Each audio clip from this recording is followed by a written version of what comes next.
Itong kwentong maririnig ninyo ay hango sa mga totoong pangyayari.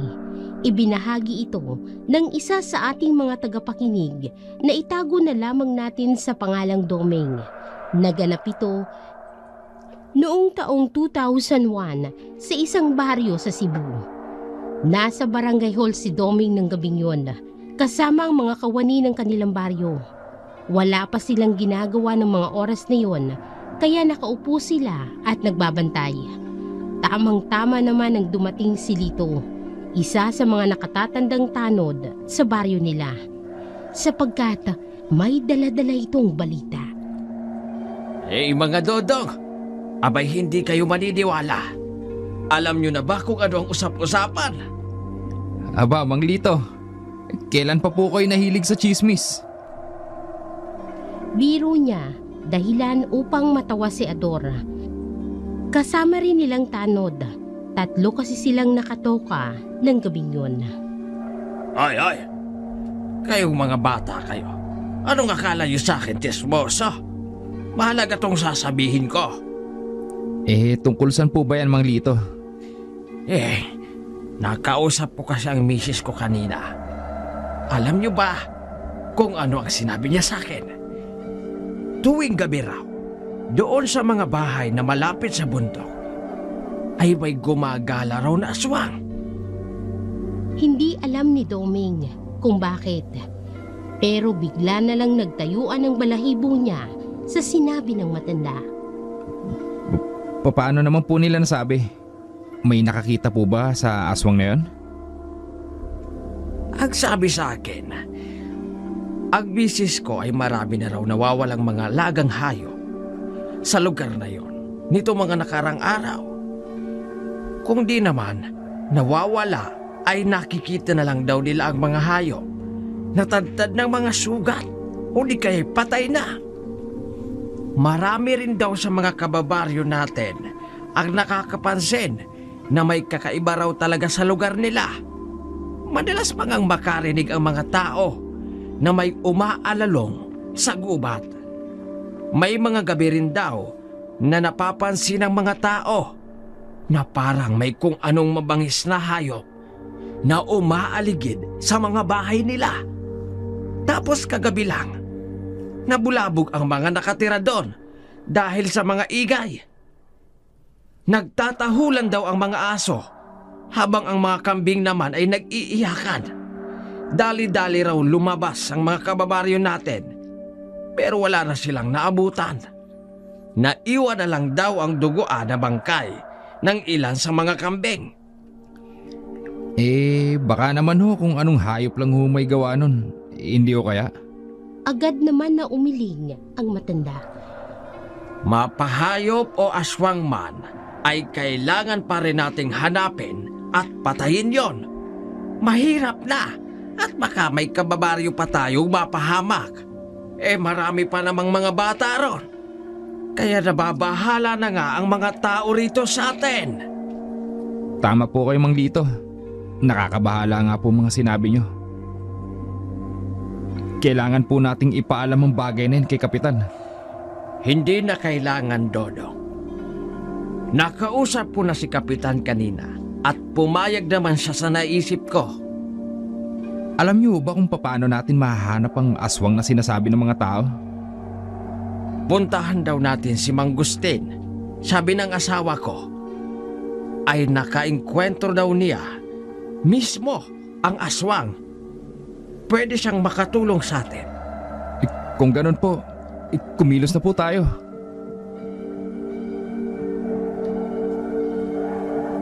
Nagmamadalingang isinuot ni Doming ang kanyang sombrero. Kumuha na rin siya ng mga yantok na pamalo at flashlight. Ganon din ang ginawa ng mga kasama niya. Matapos maghanda ay hindi na sila nagpaligoy-ligoy at tumuloy na. Mahaba pa ang lalakarin nila, kaya mabuti nang wala silang sayangin na panahon. Nanunuot sa balat ang lamig ng gabing yun. Napakadilim din sa daan. Bukod kasi sa kaunti lang ang mga street lights, ay hindi pa gumagana ang iba. Hindi naman maiwasang mapuna ni Doming na napakatahimik. Bukod kasi sa walang katao-tao sa daan, ay wala ring kaimik-imik at tila malalim ang iniisip ng mga kasama niya. Hindi ganoon ang pagkakakilala ni Doming sa mga katrabaho niya, kaya agad niya silang kinausap. Ba't para yatang ang tahimik nyo? May problema ba? Ano kasi, Dong? Kinakabahan kasi ako. Siwalat ng matanda. Ganoon din pala ang nararamdaman ni Ador. Nakakunot ang kilay at tuloy siyang napalingon sa kanila. At bakit naman kayo kinakabahan? Hindi pa kasi ako nakakakita ng aswang, Dodong. Paano kung totoo nga yung sinasabi nila? Paano kung atakihin tayo nun? Ilan taon na po ba kayo, Mang Lito? 55. Bakit? Dito na po kayo sa baryo natin ipinanganak at nagkamalay, hindi po ba? Ganun ka rin, paring Ador. Tama ba ako? Tumango naman ang dalawa. Tanda ng kanilang pagsang-ayon. Ni minsan ba nakakita kayo ng aswang dito sa lugar natin? Parehas na sumagot ng hindi ang dalawa. Yun naman pala eh. Tsaka, hindi lang naman ito ang unang pagkakataon na may napabalitang aswang dito sa lugar natin. Naaalala niyo si Aling Tina? Oo naman, Dok. Hindi ba siya yung pinagbibinta kanilang aswang? Kahit sino daw kasi na makita ng matanda ay kinakagat niya. Siya nga po. At ano nangyari? May sakit pala sa pag-iisip ang matanda. Mabuti na lang at naipagamot nila kaya naagapan.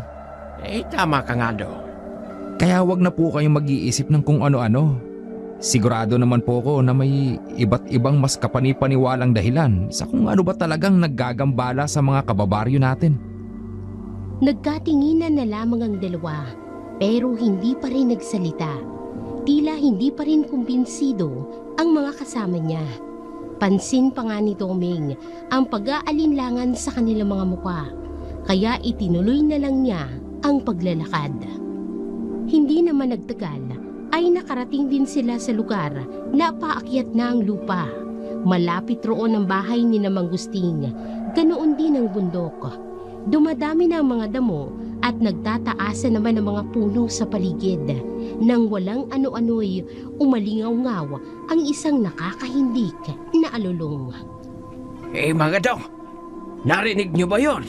Napalunok na lamang si Doming ng mga sandaling yun. Para kasing may kakaiba sa alulong na yun na hindi maipaliwanag. Halos takasan na nga ng lakas ang mga paa niya. Samantalang ang dibdib niya ay unti-unti namang bumibilis ang tibok. Bagamat pinilit niya pa ring lakasan ang kanyang loob. Daw, sabi ng mga tao, nakakarinig daw sila ng mga alulong katulad nun.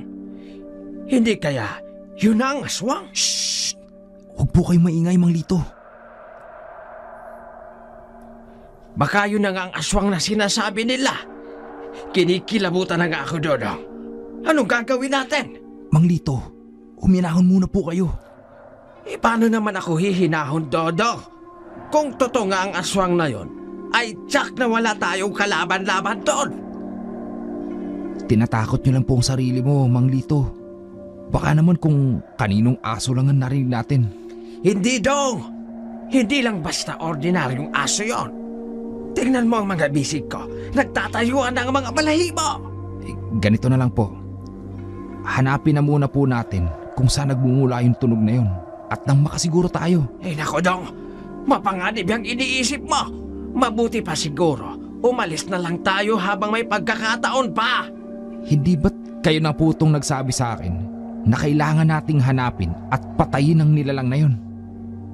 Sinabi ko ba yun? Mang Lito naman eh. Kailangan po nating gawin to. Kasama to sa tungkulin natin bilang tanod. At para maiwasan na may mapahamak sa mga kabaryo natin. Tayo lang pong inaasahan ng mga tao. Pero Dong, Mukhang walang balak na makinig ang matanda sa kanya. Si Ador na lang ang hiningan niya ng tulong. Subalit maging ito ay nagdadalawang isip din. Wala na talaga siyang ibang maaasahan ng mga oras na yon.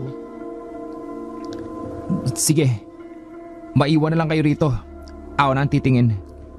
Sigurado ka ba yan sa balak mo, Dodong? Tumango lamang si Doming at kumilos na. Kung hindi pa niya kasi gagawin ng sandaling yon, ay baka tuluyan na siyang maduwag. Hey, Dong, mag-iingat ka. Hawak ang pamalo sa isang kamay at ang flashlight sa kabila ay dahan-dahan niyang nilapitan ang mga nagtataasang mga puno sa lugar. Bawat hakbang ay siya namang paglakas, hindi lang ng kabog ng dibdib ni Doming, pati na rin ang kanyang alinlangan. Gayunpaman, alam ni Doming na kailangan niyang gawin ang kanyang trabaho. Lakas loob niyang itinuloy ang paglapit hanggang sa halos mapalibutan na siya ng mga damo at ng mga puno. Anong nakita mo dyan, Dong? Pilit niyang inilawan lahat ng mga puno at mahabang damong naroon, pero wala naman siyang napansin na kakaiba. Dong! Ayos ka lang ba? Magsalita ka naman! Akma na sanang babalik si Doming dahil alam niyang nag-aalala na ang mga kasama niya. Ngunit bago pa niya magawa yun, ay saka naman may nahagip ang ilaw ng kanyang flashlight. Isang matanda, magulong buhok nito at maputla ang muka. Pero ang tumatak talaga sa isip niya ay ang paraan ng pagtingin. Nakatitig kasi ang matanda sa kanya ng masama. Gamit ang bilog at malalaki nitong mata na animoy napupuno ng galit. Halos lumugtaw pa nga ang tibok ng puso niya ng mga sandaling yun. Subalit bago pa siya may magawa o may masabi, ay bigla na lamang tumakbo ang matanda palayo. Sandali lang po! Sigaw niya. Subalit sa halip na tumigil, ay lalo pang binilisan ng matanda ang pagtakbo. Hanggang sa dumiretso ito sa likod ng isang malaking puno. Sinubukan naman ni Doming na habulin ng matanda. Ngunit nang makalapit na siya sa puno, ay bigo na siyang makita ito. Hindi niya alam kung papaano, pero naglaho na lamang ang matanda na parang bula. Pagbalik ni Doming, ay agad niyang ipinaalam sa mga kasama niya ang kanyang nakita. Nagsikunot pa nga ang noo ng mga ito. Eh talaga, Dong. May nakita kang matanda ron.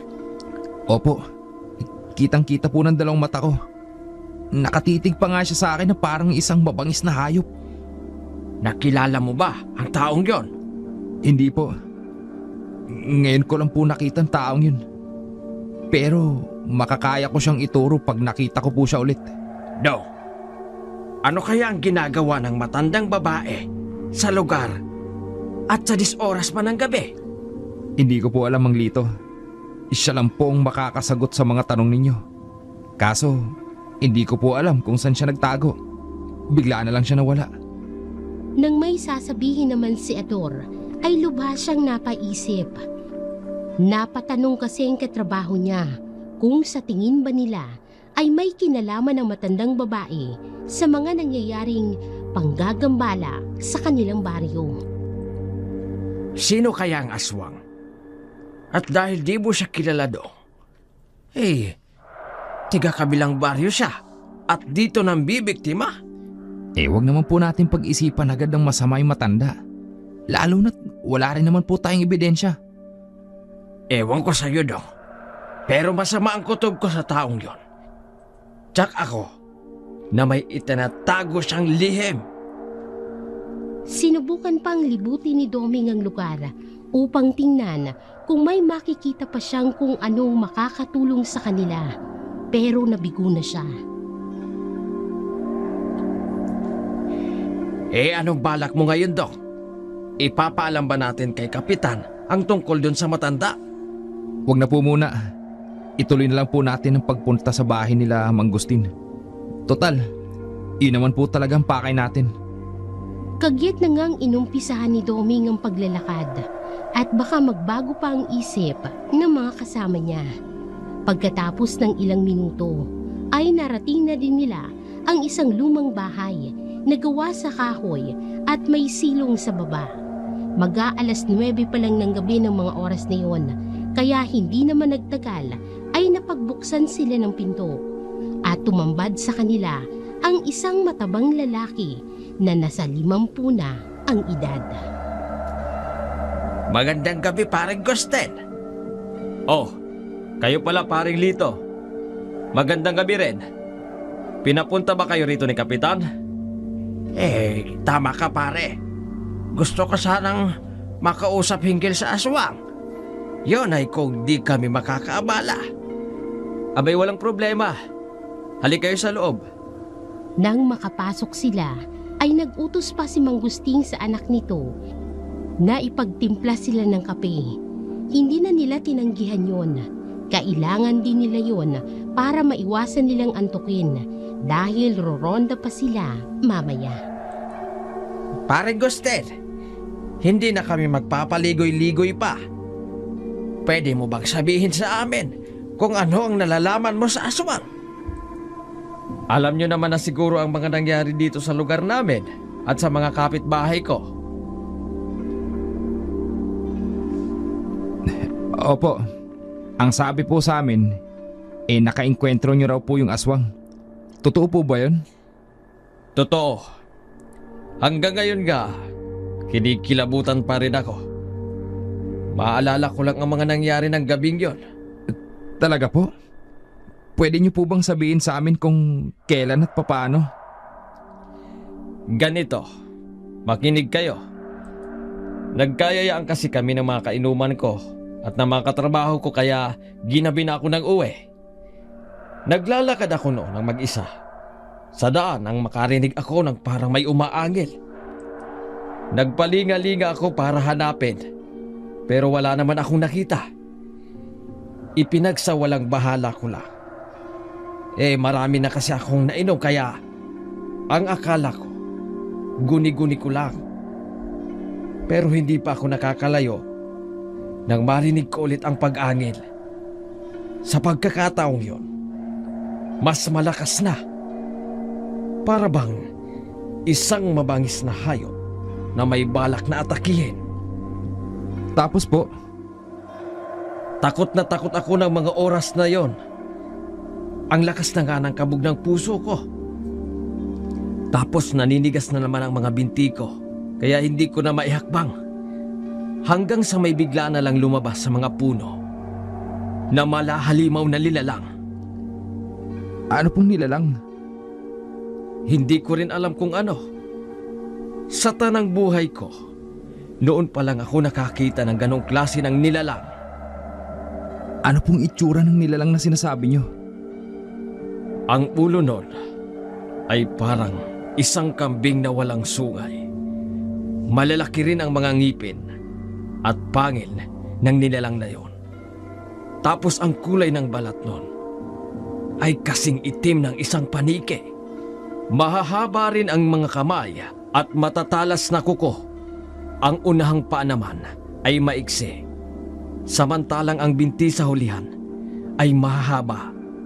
Kaya nakayuko ang tindig. Halos sumayad na nga sa lupa ang ulo nun . Matutulis din ang tainga ng halimaw at mahaba naman ang buntot na pwede na ngang ipanghampas na parang latigo. Pero ang tumatak talaga sa isip ko ay ang bilog na bilog at kulay dugo ang mga mata nun. Sigbin!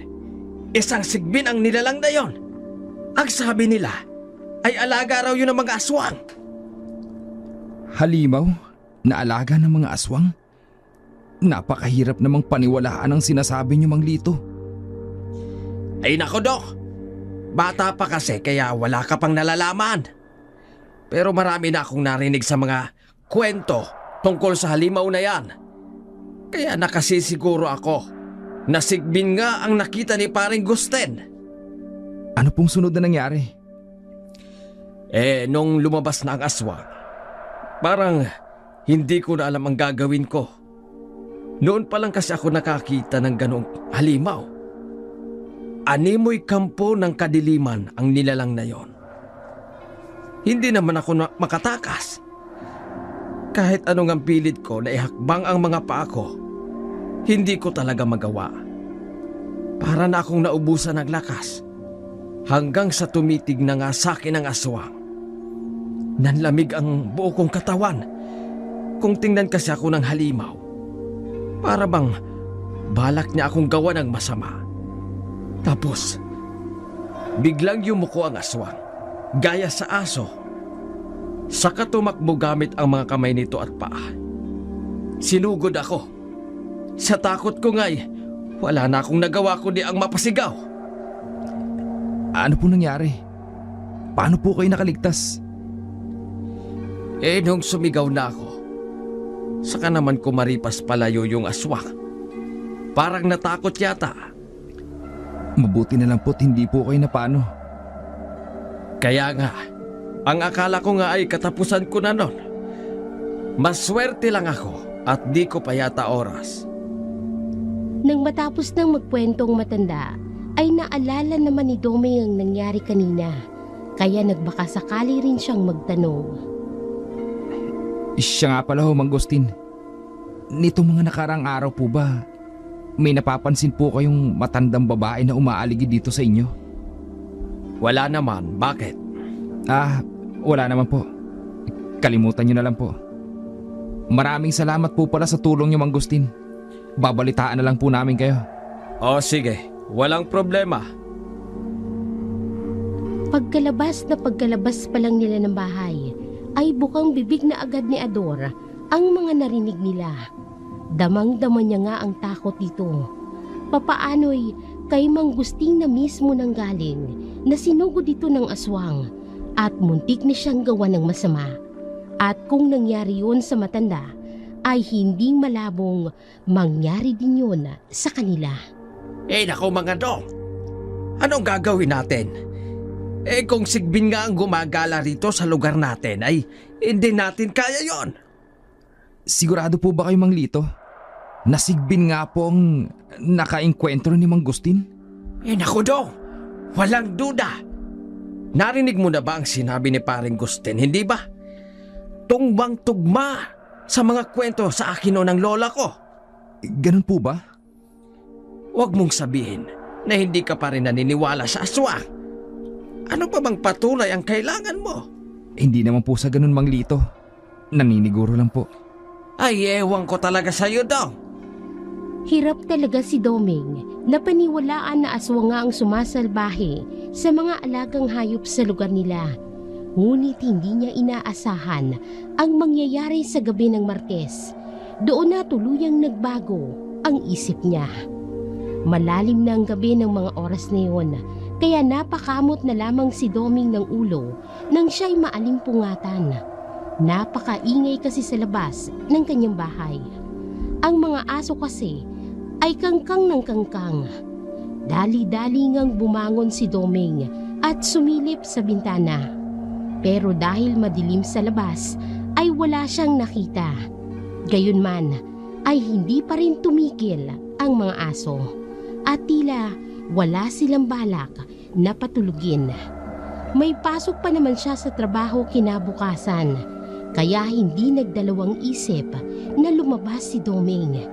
Subalit nang pupuntahan niya ng ingay, ay siya namang paghina ng iyak na animoy unti-unti nang nanghihina. Hanggang sa malaman niyang dahilan, halos tumalo na nga ang puso niya sa gulat. Ilang hakbang lang kasi mula sa kinatatayuan ni Doming ay may kung anong maitim na nilalang. Kagat-kagat nito ang isa sa mga aso sa liig. Masagwa na nga ang itsura ng aso nang maabutan niya. Mistulang nabali na ang liig ng kawawang hayop. Yun din marahil ang dahilan kung bakit tumahimik ang aso at nakalupaypay na lang. Ganoon na lang ang pagkabigla at sindak na nararamdaman niya ng mga sandaling yun. Mangyaring kahindik-hindik talaga ang itsura ng nilalang na nasa harap niya. Ang ulo noon ay gaya ng sakambing, bagamat walang sungay. Samantalang nagtatalasa naman ang mga kuko. Hindi lang yun, Ubod ng sangsang din ang halimaw, gaya ng amoy ng nabubulok na bangkay. Kaya nasisigurado ni Doming na hindi lang basta hayop ang nasa harap niya. May sa demonyo ang nilalang na yun. Patunay rin ang mga mata ng halimaw na labis ang pagkapula. Tulad yun ng mga sinabi ni Mang Gusting. Hindi niya akalain na totoo ang sinabi ng mga tao at ni Mang Lito. Totoo nga na may aswang at nasa harap niya. Bunsod ng pagkabigla ay parang tinubuan ng mga ugat ang mga paa ni Doming at hindi niya na maihakbang. At dahil nakatayo lang siya malapit sa sigbin, ay hindi maiwasang mapansin din siya ng halimaw. Agad na nga nitong binitawan ng aso at umangil sa kanya. Kung di sapat ang nakakakilabot nitong ungol upang tumulin ang mga kabog sa dibdib niya, ay nakalantad na rin ang marami nitong malalaking ngipin na may tumutulo pang dugo. Nagngingit-ngit na ang sigbin dahil yata sa panggagambala niya sa pagkain nito. Gusto na sana ni Doming na kumaripas ng takbo ng mga sandaling yun. Subalit nangangatog sa takot ang mga binti niya. Sa halip nga na makahakbang ay napaupo pa siya sa lupa. Hindi yun nagustuhan ng sigbin na muli pang umangil. Nakabaluktot na rin ang katawan nito na animoy nakahanda ng sumugod anumang sandali. Maya-maya pa ay paisa-isa nitong gumapang papalapit sa kanya. Diyan ka lang! Huwag ka nalapit! Yun na lang ang nagawa ni Doming, ang makiusap. Ngunit hindi natinag ang aswang na dahan-dahan pa rin siyang nilalapitan. Parang alam na ni Doming ang balak ng nilalang. Pinabayaan na nga ng sigbin ang pinatay nitong aso na parabang may nakita itong mas masarap na putahe. Dumagdag pang matinding paglalaway ng halimaw na yun. Halos mabingi na nga sa kabog ng dibdib niya si Doming. Pakiusap! Huwag ka nalapit! Pero walang saysay ang ginagawa niya. Mangyaring hindi pa rin maalis ang kulay dugo nitong mga mata na nakapako sa kanya. Patuloy lang sa paglapit ang halimaw at halos nasa paan na nga ni Doming. Kulang na lang ay sakmalin na siya. Nang isang iglap ay makarinig ng sigaw si Doming. Bigla namang napalingo ng sigbin saka tumakbo palayo. Lingid kay Doming kung bakit. Ngunit nang mapatingin siya sa kung anong nakita ng halimaw, ay tumambad sa kanya ang matandang babae na nakita niya rin noong isang araw. Kayo? Yun na lang ang nasambit ni Doming dahil hindi talaga siya makapaniwala sa mga nangyayari. Mistula siyang binabangungot. Bagamat nang marinig siya ng matanda, ay nagmamadali na naman itong lumisan. Sandali lang po. Paano niyo po nagawa yun? Bagamat hindi na ito huminto at nagpatuloy na lang sa pagtakbo, wala namang lakas si Doming upang habulin ito. Kinabukasan, umaga pa lang ay agad niya nang sinadya ang katrabaho niyang si Mang Lito upang ikwento ang lahat ng mga nangyari. Anong ibig mong sabihin, Dok? Nakaengkwentro mo mismo ang sigbin? Hindi ka ba nagbibiro? Mang Lito, kilala niyo naman po ako. Sa tingin niyo po ba, makakaya kong magbiro sa ganung bagay? Paano nangyari yon? Lumabas lang po ako ng bahay nun para bugawin sana ang mga aso. Ni hindi ko naisip na madadatnan ko palaro ng sigbin. Saktong-sakto po ang halimaw sa paglalarawan ni Mang Gusting. Parang kambing na ulo. Tapos, pulang-pula ang mga mata. Marami ring matatalas ng ngipin at kuko. Yung halimaw, napakabangis din po ng nilalang na yun. Pinatay pa nga po ang aso ng kapitbahay namin. Muntik rin po akong sinugod ng halimaw na yun. Siyas, Ginoo ka, Dok. Anong sabi ko sa'yo? Palibhasa, hindi ka kasi naniniwala sa sinasabi ko. Pasensya na po kayo, Mang Lito. Ikaw talagang bata ka. Mabuti na lang at walang nangyaring masama sa'yo. Paano mo natakasan ang sigbin? May tumulong po sa akin. Sino naman? Naalala niyo po ba yung matanda na nakita ko nung malapit po sa bundok? Siya po ang nagligtas sa akin. Paano na niya gawa yun? Hindi ko rin po alam eh. Basta po, sinigawan niya lang ng malakas yung halimaw. Tapos kumaripas na po ito palayo. Sinasabi ko na nga ba? Aswang nga ang matandang yon. Sigurado ako na siya nga ang may-ari sa sigbin. Kailangan nating alamin kung sino ang taong yon at mapigilan sa mga masasama niyang balak. Pero iniligtas niya po ako. Kung totoo nga po na may masama siyang balak, hindi ba dapat na pinabayaan niya na lang ako? Natahimik ang matanda sa sinabi niya at mistulang napaisip hanggang sa napakamot na lang ito sa ulo. Abay ewan ko kung bakit. Basta ang mahalaga, malaman natin kung sino ang matandang yon. Paano naman po natin gagawin yun? Abay hindi ko alam. Ikaw nga ang dapat umiisip ng paraan. Ikaw tong nakakita sa matanda.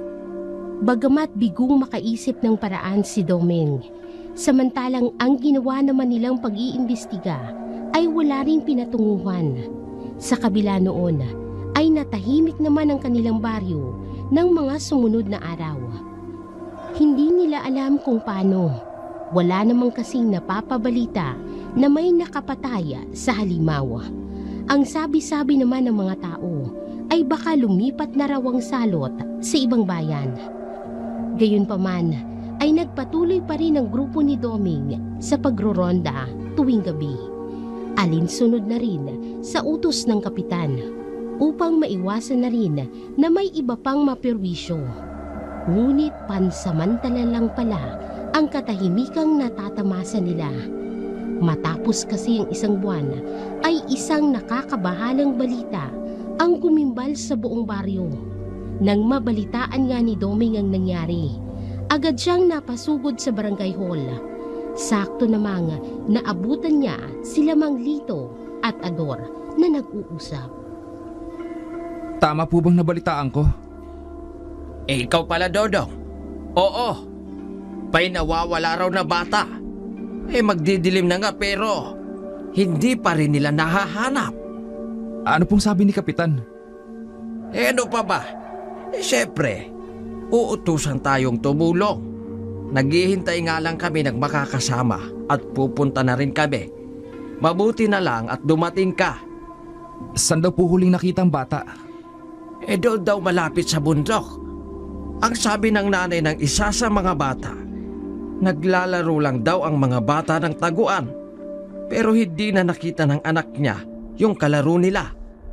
Ang akala naman ng mga bata ay umuwi na kaya nagsiuwian na rin sila.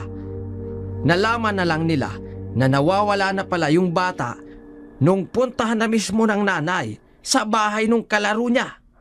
Ayun, hindi na nila mahanap ang bata hanggang sa nagkagulo na. Hindi po ba doon din sa lugar na yun unang napabalita na gumagala yung sigbin? Abay oo, tama ka nga do. Nang marinig niya ang pagkumpirma ng matanda, ay wala nang sinayang na oras si Doming at agad nang inumpisahan ang pagtungo sa lugar na yun. Humabol naman sa kanya sina Ador at Mang Lito. Ayaw niya sanang mag-isip ng masama pero hindi niya maiwasan. Pag nagkataon kasi na naroroon pa rin ang halimaw ay maaaring atakihin nito ang bata. Ang mas masama pa ay baka ito palang dahilan kung bakit nawawala ang bata. Nang makarating sila sa mga kabahayan malapit sa bundok, ay naabutan nilang napakaraming tao na nagtitipon-tipon sa lugar na iyon.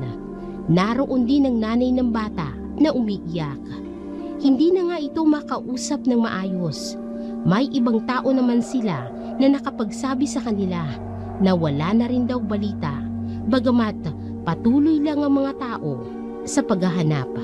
Dapat ay tutulong na din sila sa paghahanap Pero hindi pa man nila magawa dahil walang tao roon na may alam sa gubat. Hindi nga mapakali si Doming. Kailangan na po nating tumulong. Naku, Dodong, mapanganib yung iniisip mo. Hindi naman natin kabisado ang gubat. Hindi naman po pwedeng tubungangalan tayo rito. Mahalaga po ang bawat segundo. Basta hindi, Dong. Huwag kang matigas ang ulo mo. Nakita niyo naman po kung paano mag-aalala si Lourdes, di ba?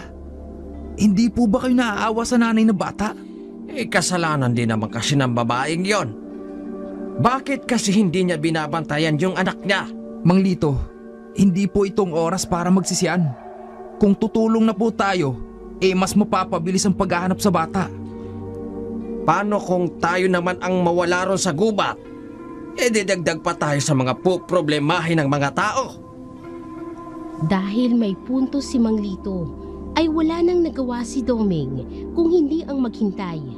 Ngunit halos kalahating oras na silang nakatayo pero wala pa ring nangyayari. Mang Lito, Ador, hindi na po ako maghihintay. Pupunta na po ako. Sas Ginoo. Oy, sige na ka. Ang ibig sabihin niyo po ba? Oo, sasamahan na kita. Alangan naman na pabayaan na lang kita na mag-isa ron. Kasalanan ko pa kung mapahama ka. Pati na rin si Ador ay nagdesisyon na samahan sila. Laking pasasalamat nga ni Doming na pinagbigyan siya ng mga katrabaho niya. Bagamat hindi pa man sila nakakalayo, ay marami na agad silang reklamo. Ako, Dong. Ang dami namang lamok dito. Tad-tad ng pantal ang mga kamay ko. Ang kati-kati ba? Tiisin niyo na lang po, Mang Lito. Isipin niyo na lang po, para ito dun sa bata. Ano pa nga ba? Sandali pa lamang silang naglalakad, ngunit mabilis na naging masukal ang paligid. Nagtataasan na mga puno at nagkakapalan naman ng mga damo. Sobrang dilim na din ng lugar na yun. Kung wala nga siguro silang mga dalang flashlight, ay mistula na silang mga bulag doon na nangangapa sa kadiliman. Mahaba-haba na rin ang kanilang nilakad. Kanina pa rin sila sumisigaw, ngunit tanging mga tunog lamang ng kuliglig at ng ibong panggabi ang naririnig nilang sagot. Pero wala pa ring balak na sumuko si Doming. Doon naman po tayo magpunta. Naku, Dok. Malayo na tong napuntahan natin. Baka maligaw na tayo pag pumunta pa tayo ron. Sige na po, Mang Lito. Baka sakaling naroon po sa bandang yun yung bata. Paano kung wala? Tsaka napapagod na rin ako. Kanina pa tayo naglalakad. Kanina pa nga ako nangangati dito. Sige na po, Mang Lito. Hindi, Dok. Huwag kang makulit. Maging si Ador ay sang-ayon sa matanda, kaya wala na siyang nagawa. Dahil dalawa na yon laban sa isa. Ngunit nakaisip naman ng paraan si Doming. Ako na lang po tutuloy doon. Hintayin niyo na lang ako rito. Kita niya ang pagsalungat ng reaksyon ng dalawa.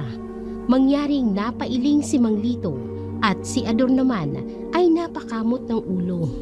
Sas Ginoo ka talagang bata ka. Bahala ka na nga sa gusto mo. Tinanggap yun ni Doming bilang pagsang-ayon, kaya sinimulan niya ng puntahan ang natanaw niyang lugar. Maingat niyang pinili ang kanyang bawat hakbang, lalo na't wala na siyang ibang kasama at hindi sapat ang maliit niyang flashlight upang mailawan ang madamong daan. Pinakauli sa mga naisip niyang mangyari ay ang mapahamak pa siya. Hanggang sa nagkaroon naman ng bungang katigasan ng kanyang ulo. May naaninag kasi siyang kahel na ilaw mula sa harapan niya. Nang tingnan niyang maigi, ay nalaman ni Doming na nanggagaling pala ang ilaw sa isang maliit at lumang bahay. Dali-dali ngang bumalik si Doming upang ipaalam ang kanyang nakita sa mga kasama. Mang Lito, Ador, meron po akong nakita. Talaga? Nakita mo ba ang bata? Hindi po. Iba po ang nakita ko.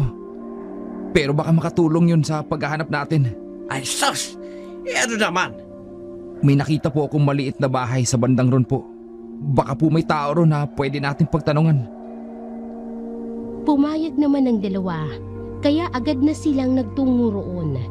Hindi naman sila nahirapan dahil sa pagitan kasi ng mga damo ay may landas na gumuhit patungo sa matandang bahay na gawa sa kahoy at pawid.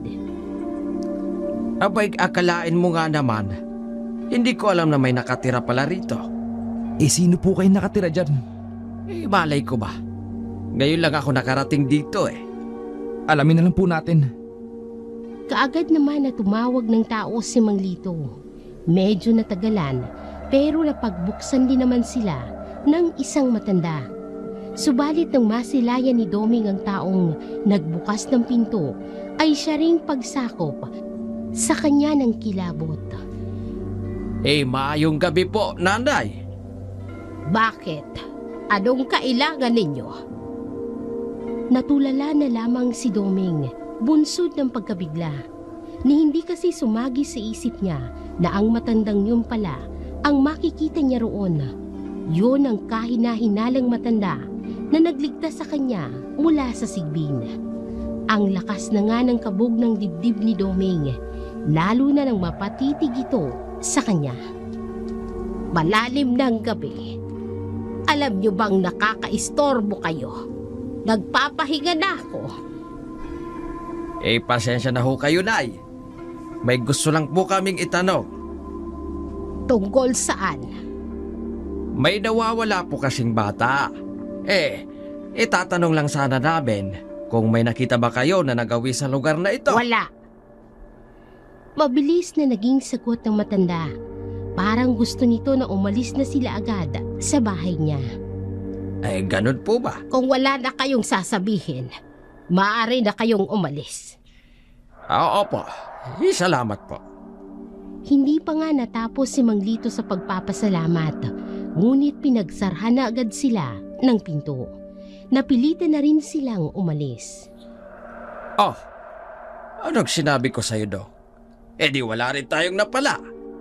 Nasumbatan pa tayo ng matanda. Abay, napakasungit pa naman. Pasensya na po kayo, Mang Lito. Ayos ka lang ba, Dong? Parang namumutla ka yata. Masama ba ang pakiramdam mo?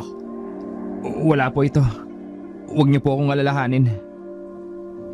Minabuti na muna ni Doming na ilihim sa mga katrabaho niya ang tungkol sa matanda, lalo na't naniniwala si Mang Lito na aswang nga ang taong yun. Pero dahil sa mga nalaman niya ngayon, ay dumami pang mga tanong sa isip niya. Hindi niya rin maipaliwanag, ngunit kakaiba talaga ang pakiramdam niya sa matanda. Dahil lumalalim na ang gabi, ay nagpasya na silang bumalik. Mabuti na lamang at nahanap na pala ang batang nawawala. Bukod sa ilang galo sa mga paa, ay wala namang nangyaring masama sa bata. Bagamat nakauwi na sa pamilya nito ang bata, ay sinadya pa rin ni Doming ang lugar na yon. Balak niya kasing kausapin ang matanda. Tao po? Sigaw niya mula sa labas ng bahay. Napaos na nga si Doming, subalit wala pa ring tumutugon sa kanya. Napakamot na lamang siya ng ulo. Paalis na nga si Doming nang biglang sumagi sa isip niya na lumapit. Sinubukan niyang sumilip sa bintana pero natatakpan niya ng kurtina. Kaya kumatok na lamang siya sa pinto. Nang walang ano-ano'y umusod ang pintuan. Hindi pala yun nakasara. Dahil nakabukas ang pinto, ay naisip ni Doming na baka mapagbintangan siyang magnanakaw. Kaya akma na sana siyang aalis. Bagamat hindi naman niya nagawa. Tutal ay nandoon na rin naman siya, ay naisip niyang pumasok na lamang sa loob. Alam naman ni Doming na mali talaga ang ginawa niya ng mga oras na yun. Pero hindi niya talaga mapigilan ang kanyang sarili. Hindi kasi siya mapakali hanggat hindi nakakausap ang matanda. May tao po ba rito? Tawag niya. Ngunit mukhang wala talagang kahit sino. Wala namang napansing kakaiba si Doming pagpasok niya sa loob.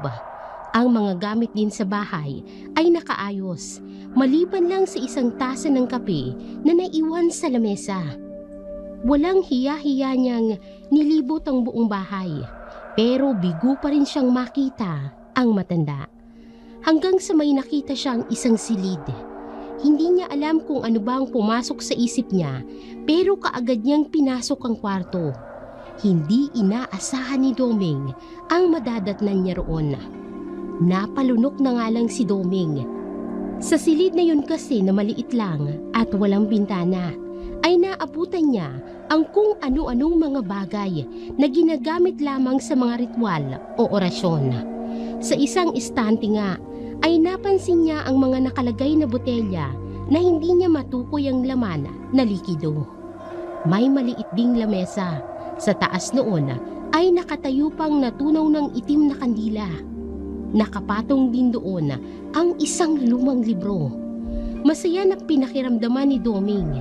Subalit nang makita niya ang libro, ay hindi niya naawat ang kanyang sarili na agad itong binuklat. Puno ng sulat ang libro, kaya lang ay hindi niya mabasa. Dahil noon pa lang siya nakakita ng ganong klase ng lingwahe.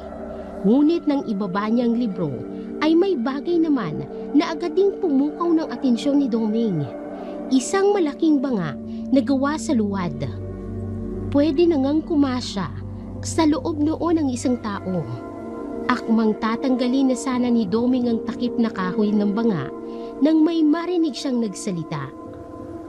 Ano sa tingin mo ang ginagawa mo? Mistulang nahulog ang puso ni Doming sa pagkabigla. Nasa likuran pala niya ang matanda. Kayo lang pala, Nay. Tinakot niyo naman po ako. Ang kapal naman ang mukha mong pumasok sa pamamahay ko nang walang pahintulot. Alam mo bang pwede kitang kasuhan sa ginawa mo? Pasensya na po kayo. Gusto ko lang po sana kayong makausap. Ano po palang laman ng malaking tapayan na ito? Umalis ka na. Ngayon na! Galit nitong utos. Hinawakan din siya ng matanda sa damit at hinila ng malakas, palabas ng silid. Kulang na nga lang ay punitin nito ang suot niya. Sandali lang po, Nay. Nakikiusap po ako sa inyo. Kailangan ko lang po talaga ng tulong ninyo. Ginagawa ko lang naman po ang lahat ng ito para sa baryo. Abay, tarantado ka. Wala. Kahit anong gawin mo, wala kang mapapala sa akin. Lalo pa ngang nagalit ang matanda at pinagtulakan siya palabas. Bigla na din siya nitong binantaan. Subukan mo lang na ipagsabi ang mga nakita mo. Kung dati hinayaan pa kitang mabuhay, sa susunod ay hindi na. Dahil sa narinig niyang sinabi ng matanda, ay wala na ngang nagawa si Doming kung hindi ang umalis. Huwag ka nang babalik! Sa kabila ng paglayo, ay hindi pa rin maalis sa isip ni Doming ang mga nakita niya sa lugar na yun. At alam niya kung sino ang dapat niyang puntahan. Madali naman niya itong natagpuan sa kanilang barangay hall. Mang Lito, pwede ko po ba kayong makausap sandali? Naku, Dok. Kung mangungutang ka lang ay wag na. Wala din akong pera. Tsaka madami pa akong kailangang bayaran. Itatanong ko lang po sana kung may iba pa po kayong nalalaman tungkol sa mga sigbin. Aba yun lang naman pala. Oo naman. Hindi mo na itatanong. Ang lola ko ay tubong Iloilo. Kaya marami siyang naikwento sa akin tungkol sa mga aswang. Bakit ba gusto mong malaman? Tumigil naman na ang mga paggagambala ng sigbin. Basta po, saan po ba nagmumula ang mga sigbin? At paano sila nagiging alaga ng mga aswang? Ang sabi ng lola ko, may alaga raw na hayop ang mga aswang na siyang papatayin ng mga ito upang ialay sa orasyon. Paanong orasyon po? May libro daw na ginagamit ang mga aswang na naglalaman daw yon ng samut-saring mga dasal na siyang pantawag sa masasamang espiritu. Sasambitin daw nila ang mga dasal kasabay ng pagpapainom sa mga hayop ng dugo ng tao. Yun daw ang nabubuhay sa sigbin. Pero sa umaga ay patay pa ang sigbin. Kaya itatago raw muna nila ang halimaw sa isang malaking banga. Pero sa gabi, pagkabuhay ng sigbin, ay maghahanap na yun ng sariwang dugo. Madalas, sa mga hayop o kung di naman sa tao. Pwede rin daw silang utusan ng aswang sa kahit anong nais nilang ipagawa. At dahil nga gawa yun sa masamang espiritu, kaya napakabangis. Kinilabutan si Doming sa mga sinabi ni Mang Lito. Nagsitayuan pa nga ang lahat ng balahibo niya sa katawan. Sa bilis na rin ang tibok ng kanyang puso. Noong mga sandaling yun, ay malakas na ang kutob ni Doming na ang matanda nga ang may kagagawa ng lahat at ang sigbin na alaga nito ang siyang lumusob sa kanya at pumerwisyo sa kanilang baryo. Sa kabila noon ay wala pa rin siyang sapat na ebidensya upang mapanagot ang matanda. Mang Lito, may ipagtatapat po ako sa inyo. Pero ipangako po ninyo sa akin na wala muna po kayong ibang pagsasabihan o wala muna po sanang makakaalam na iba. Abay, oo naman, Dok. Pwede mo akong pagkatiwalaan. Ano po kasi, ang totoo po, nakilala ko na po kung sino yung matandang pinaghihinalaan natin na aswang. Ay, totoo ba yan, Dok? Bakit ngayon mo lang sinabi? Gusto ko lang po sana kasing matiyak. Pero dahil po sa mga sinabi ninyo, malakas na po ang kutob ko na tama nga pong hinala natin. Kung gayon, narito pa rin sa lugar natin ang may-ari ng sigbin. Tama po. Abay, sino siya? At saan siya nakatira? Siya po yung matandang nakatira sa gitna ng gubat. Siya yun? Yung masungit na matanda? Siya yung nakita mo nung gabing nagro-ronda tayo? Siya rin yung nagligtas sa'yo? Siya nga po. Sa katunayan po, pinuntahan ko po siya kaninang umaga lang. Gusto ko kasi siyang makausap. Kaso wala po siya nung pagdating ko. Sakto namang nakabukas lang po yung pinto ng bahay niya. Kaya pumasok ako sa loob. Tapos? May nakita po akong silid. Hindi ko po alam kung bakit. Pero kakaiba pong pakiramdam ko sa silid na yun. Kaya pinasok ko. Doon ko na po nakita yung mga kandila sa mesa. Tapos may libro na may kung anong nakasulat na hindi ko maintindihan. Tapos meron din pong malaking banga. Ayun na ka. Nandoon nakatago ang sigbin. Anong ginawa mo daw? Bubuksan ko pa lang po sana yung banga. Pero naabutan na po ako ng matanda. Nagalit tuloy siya sa akin. Pinagbantaan niya rin po ako. Nako, Dodong. Kailangang malaman ito ni Kapitan. Mang Lito, kasasabi ko lang po sa inyo na kung pwede wag na muna po nating ipaalam sa iba. Isos, Ginoo ka, Dong. Hindi ba ikaw na mismo ang nagsabi na pinagbantaan ka ng matandang yun? Hihintayin pa ba natin na mapahaba ka? Dapat ngayon pa lang, gumawa na tayo ng paraan. Kailangan po natin ng mas malakas na patunay nang sa ganon, tuluyan na po natin siyang madiin. Nako, Dodong. Hindi maganda ang pakiramdam ko sa sinasabi mo. At ano naman ang balak mong gawin? Babalikan ko po ang bahay niya. Aalamin ko po muna kung ano talaga ang laman ng banga. Ginoo ko! Nasisiraan ka na ba ng bait, Dok? Pumunta ka na ng isang beses sa bahay ng aswang tapos uulitin mo pa. Paano kung di ka makaligtas sa susunod? Kaya nga po sa inyo ko lang sinabing tungkol sa bagay na to. Kailangan ko po ng tulong ninyo.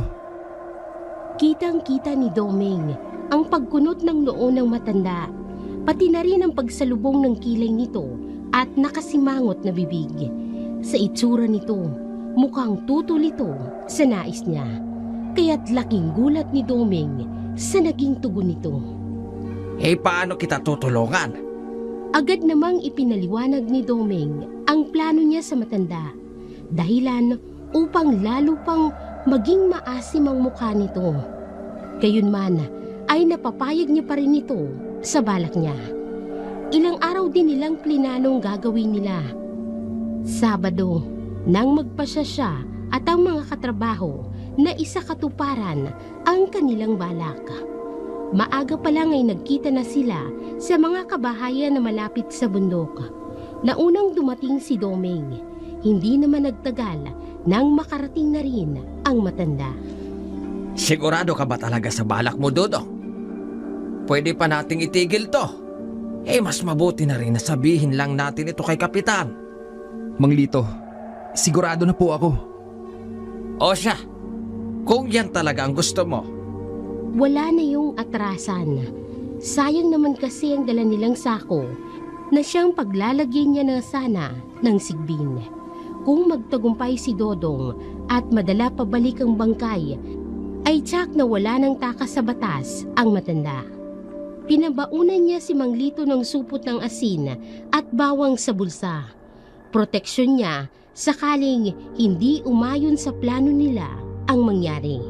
Walang kalahating oras ay nahanap na nila ang bahay ng matanda at naabutan nito sa labas na gumagawa ng panggatong. Tamang-tama yun upang simulan ang kanilang plano. Handa ka na ba, Dodong? Opo, handang-handa na. Sige, kikilos na ako. Mag-iingat ka, ha? Maraming salamat po, Mang Lito. Tumango lang si Mang Lito at lumabas sa pinagtataguan nilang damo. Dali-dali rin itong lumapit sa matanda. Maayong buntag sa inyo, Nay. Narinig niyang bati ni Mang Lito, kaya lang ay mukhang hindi yun nagustuhan ng matanda. Anong ginagawa mo rito? Bigla na lang din kinuha ng matanda ang itak nitong nakalapag lang kanina na para bang may balak na hindi kaaya-aya. Dahilan upang pagpawisan na si Doming habang nagtatago. Hindi niya kasi inaasahan ang naging asta ng matanda. Minahon po kayo, Nay.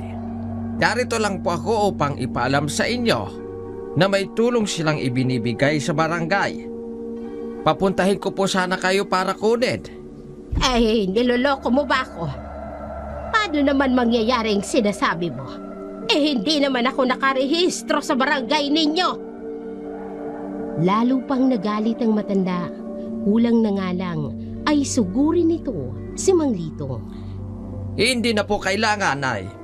Kahit sino po ay pwedeng makatanggap doon. Ang kailangan lang po ay pumunta kayo mismo ron. Mabuti na lamang at huminaho naman ang matanda. Tila naniwala ito sa palusot na sinabi ni Mang Lito. Totoo ba yung sinasabi mo? Wala namang ganyan dati. Totoo po. Bagong panukala po kasi yun ang kapitan natin. Matagal-tagal din yung pinag-isipan ng matanda. Ngunit kalaunay, pumayag din ito. Sumama nga ito kay Mang Lito, paalis ng bahay niya. At nang hindi niya na makita ang dalawa, ay agad-agad na kumilos si Doming. Malaki at mabilis ang bawat takbang na dumiretso siya sa pinto. Malapit na nga sana siya nang walang ano-ano'y may lumitaw na aso mula sa isang gilid at kamuntika na siyang sinakmal. Napahawak na lamang sa dibdib niya si Doming, sanhi ng pagkabigla. Tuso pala ang matandang yun. Wala naman kasi ang aso na yun nung una siyang mapadpad sa bahay.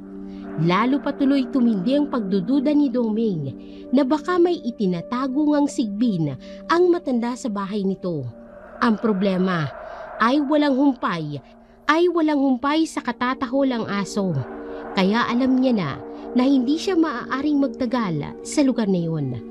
Dahil walang daan sa harap, ay agad niyang inikot ang bahay. Nakakita naman siya ng pinto sa likod. Bagamat nakasarado yun, ay wala nang nagawa si Doming kung hindi ang dumaan sa bintana. Isang malaking butas lang naman ang bintana at wala namang harang. Ginagamitan lang din yun ng tukod. Kaya lang, may kataasan, kaya't kailangan niya pang talunin upang maabot. Bagamat nahirapan, ay nagawa pa rin ni Doming na dahan-dahang maiangat ang sarili niya pataas sa bintana hanggang sa makapasok na siya sa loob. Wala nang sinayang na sandali pa si Doming. Agad na pinuntahan ng silid. At tulad noon, ay naabutan niya pa rin ang parehong mga gamit na nakatago sa silid na yun. Naroon pa rin ang malaking banga na animoy naghihintay lang sa pagdating niya. Sa pagkakataong yun, ay wala na ngang makakapigil kay Doming, kaya agad niyang tinanggal ang takip na tela. Dahilan upang umalingasaw ang masangsang na amoy. Parang amoy ng dumi ng tao at nabubulok na hayop. Hindi na nga napigilan ni Doming ang masuka sa sobrang baho. Nakaramdam siya ng bahagyang pagkahilo. Natagalan bago niya nagawang tiisin ang nakakasulasok na amoy. At nang mapatingin sa loob ng banga, ay tumambad kay Doming ang kanyang kinatatakutan. Naroon ngang isang naaagnas na katawan ng kung anong hayop. Hindi siya maaaring magkamali. Yun din ang hayop na lumusob sa kanya. Nang mga sandaling yun, ay hindi naman yun gumagalaw. Mukhang patay nga ang sigbin. Subalit nariyan na puno pa rin siya ng pag-aalinlangan, lalo na't baka bigla na lamang gumalaw ang halimaw at sakmalin siya. Hindi inaasahan ni Doming na mahirap pala ang balak niyang gawin. Ngunit higit na hindi niya inaasahan nang makarinig siya ng mga boses. Ay, sandali lang at may nakalimutan ako. Hindi na po yan kailangan, Nay. Kailangan na po nating magmadali at baka makaalis na yung mga nagbibigay ng tulong. Ay, dako, wag mo nga akong minamadali. May kukunin lang naman ako. Sandali lang ito.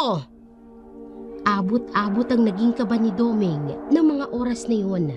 Hindi niya kasi inakala na babalik agad ang matanda. Hindi na ituloy ni Doming ang balak niya. Napilitan na lang din siyang umalis. Mabuti na lang at nakadaan siya sa likod, kaya hindi siya nabuko ng matanda. Dahil nagalit na din ang matanda kay Mang Lito, ay hindi na umalis ng bahay ang matanda. Kaya hindi na sila nagkaroon ng iba pang pagkakataon. Ano dong? May nakita ka ba? Opo, tama po kayo Mang Lito. May laman nga po ang banga na bangkay na kung anong hayop. Sinabi ko na sa'yo, Dong. Kung gayon, pwede na natin itong ipalam kay Kapitan. Tumango naman si Doming, kaya wala na silang sinayang na panahon at agad na nagtungo sa kanilang barangay hall. Kapitan Pedring! Kapitan Pedring!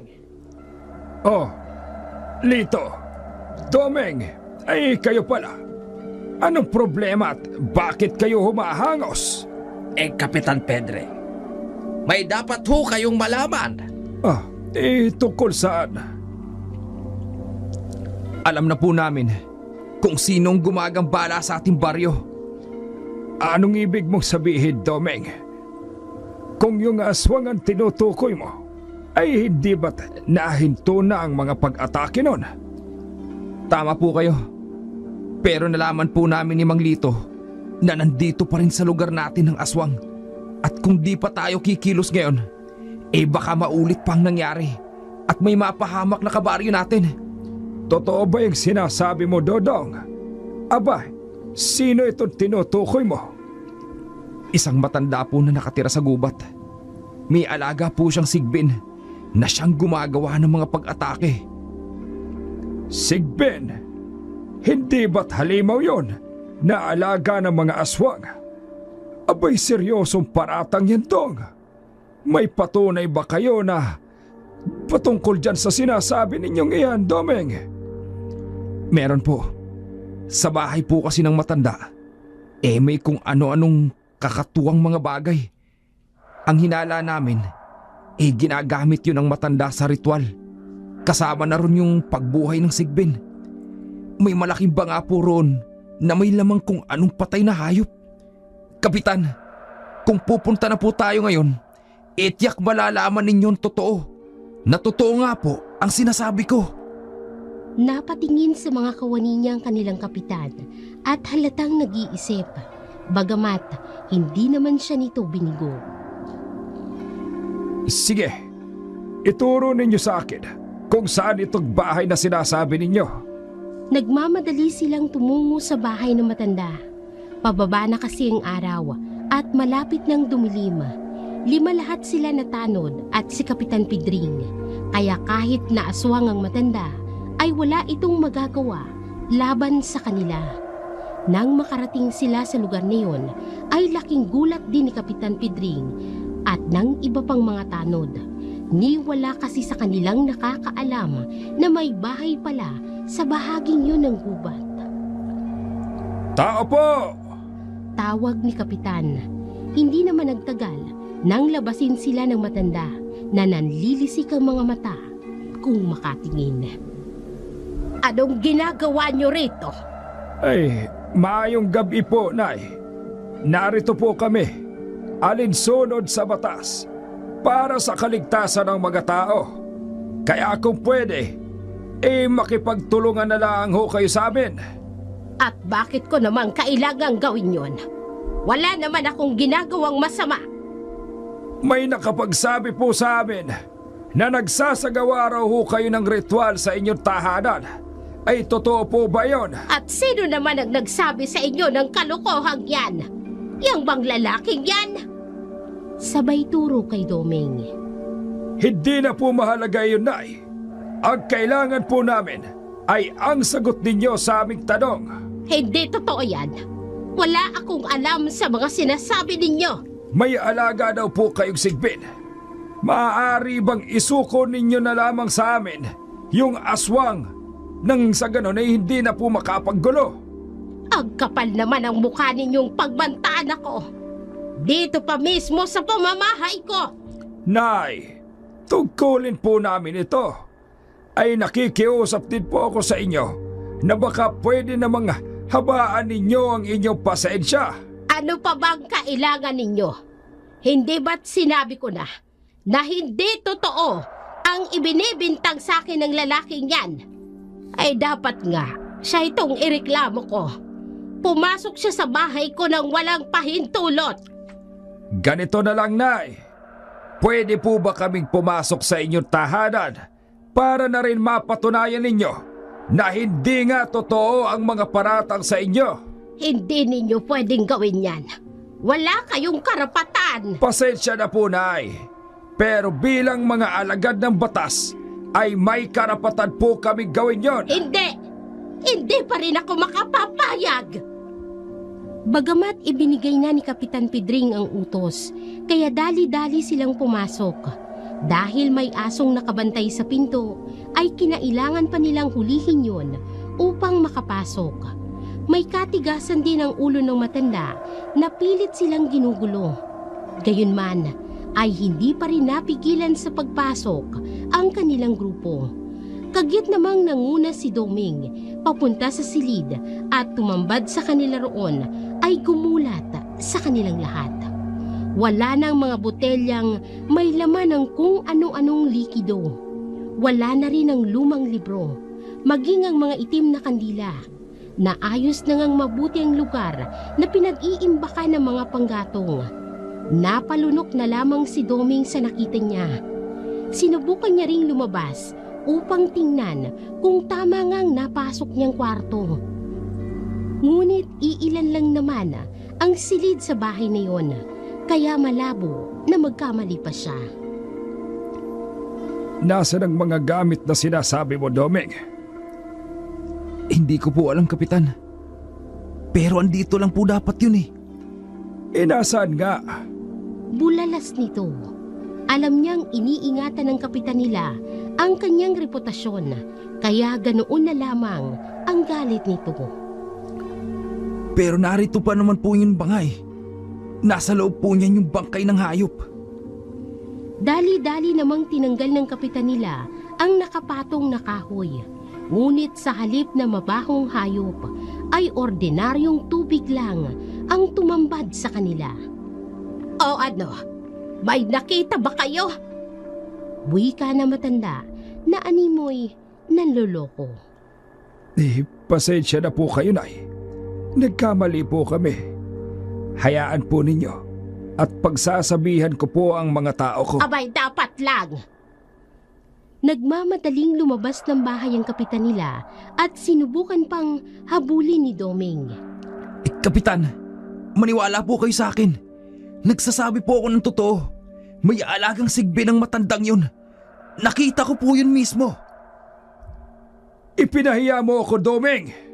Yun lang at kaagad na itong umalis kasama ang kapwa nila Tanod. Naiwan lang sila ni Mang Lito. Anong nangyari daw? Paanong nawala yung sigbin? Hindi ko rin po alam, Mang Lito. Ang hindi nila alam ay nakikinig pala ang matanda sa pinag-uusapan nila. Bigla na lang kasi silang nakarinig ng tumatawa.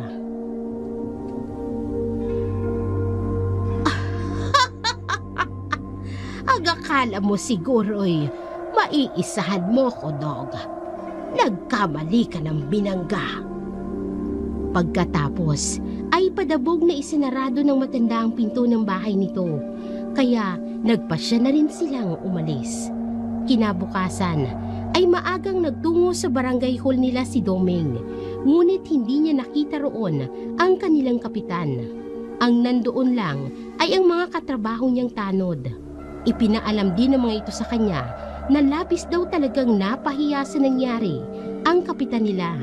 Dahilan upang suspindihin na muna siya nito ng ilang linggo. Maswerte raw si Doming at hindi siya tuluyang natanggal sa trabaho. Bagamat sa kabila ng nangyari, ay desidido pa rin si Doming na mapanagot ang matanda. Hanggang isang gabi ay may nangyaring hindi inaasahan. Sariwa pa nga sa isip ni Doming ang mga nangyari ng panahong yun. Galing siya noon sa isang lamay, kaya may kalaliman na ang gabi. Ngunit siya ay pauwi pa lamang. Napakadilim ng paligid at napakatahimik nang walang ano-ano'y makarinig siya ng ungol, gaya ng isang mabagsik na hayop. Kaagad siyang napalingon at natunghayan sa likod niya ang sigbin na kumakaripas gaya ng isang kabayo. Akmang susugurin siya nito, kaya ganoon na lamang ang hilakbot na naramdaman ni Doming. Sigurado siyang ipinag-utos siya ng matanda. Tandang-tanda pa nga ni Doming ang mga banta nito. Kapag sinabi niya raw ang mga lihim nito, ay buhay niya ang magiging kapalit. Ngunit sa halip na sakmalin siya, ay bigla na lamang tumigil ang sigbin. Bagamat puno pa rin ng galit at nagngingit-ngit nitong mga ngipin, mukhang gumana ang proteksyon na itinuro sa kanya ni Mang Lito. Mabuti na lang at hindi niya nakaligtaang maglagay ng bawang sa bulsa. Ang akala ni Doming ay ligtas na siya, ngunit hindi pa pala. Nang isang iglap ay nakarinig siya ng naiibang ungol. Mas napupuot yun at puno ng kasamaan. Huli na rin para alamin niya kung saan ang gagaling ang tunog. Bigla na lamang kasing may pumalo sa kanyang likod. Sa lakas ay agad siyang napasubsob sa lupa. Binalaan na kita, pero naging matigas ang ulo mo. Pagsisisihan mo ngayong nangialam ka pa.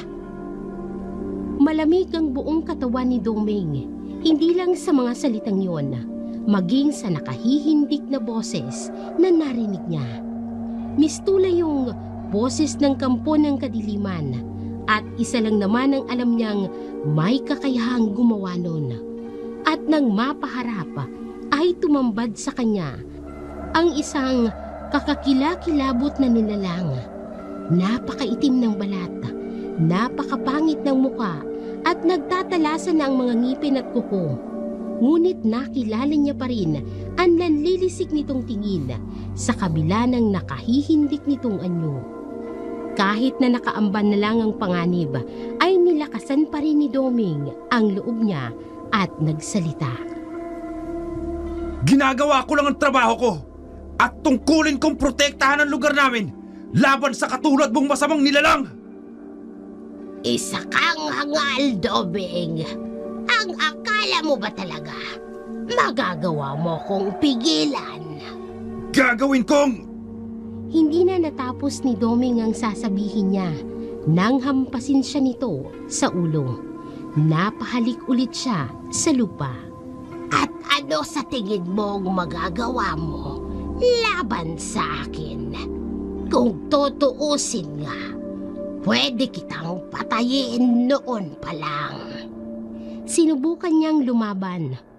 Dumukot pa nga si Doming ng asin mula sa kanyang bulsa na kanyang isinaboy sa halimaw. Bagamat imbis na masaktan ay nakangisi pa rin ang aswang. Nang kunin naman niya ang bawang at iharap sa aswang ay agad lang nitong pinalo ang kamay niya. Kaya tumalsik palayo. Hindi lang yon, dahil tinadyakan pa siya nito sa sikmura. Kaya halos mamilipit na si Doming sa kirot. Paano mo nagawa yun? Sa akala mo ba talaga mapipigilan mo ko sa mga bagay na yan? Hangal ka, Doming! Sinakop ng matinding panlalamig si Doming sa nangyari. Ibig sabihin kasi ay wala na rin siyang proteksyon laban sa sigbin. Tila anumang oras nga ay nakahanda na siyang atakihin ng malademonyong hayop na ganoon na lamang kung maglaway. Kung dati hinayaan pa kitang mabuhay, ngayon ay hindi na. Sa oras na ibigay ko ang utos ko, tsaka kung hindi ka tatantanan ng alaga ko, hanggang sa magkagutay-gutay ang katawan mo. Hindi mo pwedeng gawin to.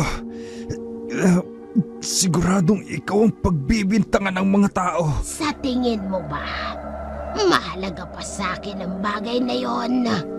Sigurado naman akong katatakutan ako ng mga tao dahil sa ginawa mo. Kakailanganin ko na namang lumipat sa ibang baryo para mabuhay. Pakiusap. Huwag mong gawin to. Kung ako sa'yo, magdadasal na lang ako. Nakangisi pa nga ang aswang na animoy nanloloko. Bagamat agading naglaho nang may umalingaw-ngaw na malakas na sigaw. Sugod! At sa isang iglap ay naglabasan mula sa pagkakatago ang mga kabaryo ni Doming. Dali-dali rin nilang pinalibutan ng aswang at ang sigbin. 10 lahat na lalaki ang tumulong sa kanya. Bawat isa rin ay may mga hawak na sibat na gawa sa kawayan at pinatulis ang dulo o di kaya'y mga itak. Inalalayan din siya ng mga kabaryo niya na makatayo. Ikaw! Halimaw! Sumuko ka na! Kung hindi, ay papatayin ka namin! Hindi! Hindi ako susuko sa inyo! Mamamatay na muna ako! Dahilan upang mauwi yun sa kaguluhan. Mabangis na lumaban ang sigbin sa kanila. Bagamat naibaon ang isa sa mga kabaryo niyang sibat sa likod nito. Dahilan upang unti-unti itong humina. Hanggang sa pagtulong-tulungan nila ang halimaw at mabawian nila ng buhay. Dahil sa nangyari, ay napasigaw na lamang ang matandang aswang na siya namang naging pagkakataon ni Mang Lito upang maitarak sa matanda ang sibat sa tagiliran nito. Bagamat sa kabila ng natamong sugat, ay nagawa pa rin silang takasan ng aswang. Binabati kita, Dong. Akalain mong gumana ang naisip mo. Tama nga ang sabi mo na nagtago kami sa paligid tapos ipapain mo ang sarili mo para lumabas ang aswang. Mahusay ang plano mo, Dodo. Mang Lito, ba't naman po ang tagal bago po ninyo ako iniligtas? Muntik na po akong inatake ng aswang. Pasensya ka na, Dong. Hinintay pa kasi namin ang iba nating kabaro bago sumunod. Buhay ka pa naman, di ba? Kaunting galos lang ang nakuha mo. Upang masiguro na patay na nga ang sigbin, ay sinunog pa nila ito hanggang sa maging abo. At dahil napatunayan na tama siya, ay agad na sinadya ni Kapitan ang bahay ng matanda. Ngunit wala na silang inabutan. Bilang pag-iingat ay sinunog na lamang nila ang buong bahay nito. Ipinagtanong-tanong din nila sa kabaryo kung may nakakakilala ba sa matanda. Ngunit wala ni isa sa mga tao ang nakakakilala sa kanya. Wala ring nakakaalam kung paano nakarating sa lugar at tumira sa gubat at kung paano ito natuto sa masamang orasyon. Kailanman ay hindi na rin nakita ni Doming ang matanda. Hindi na rin naulit pa ang panggagambala ng masasamang nilalang sa kanilang baryo.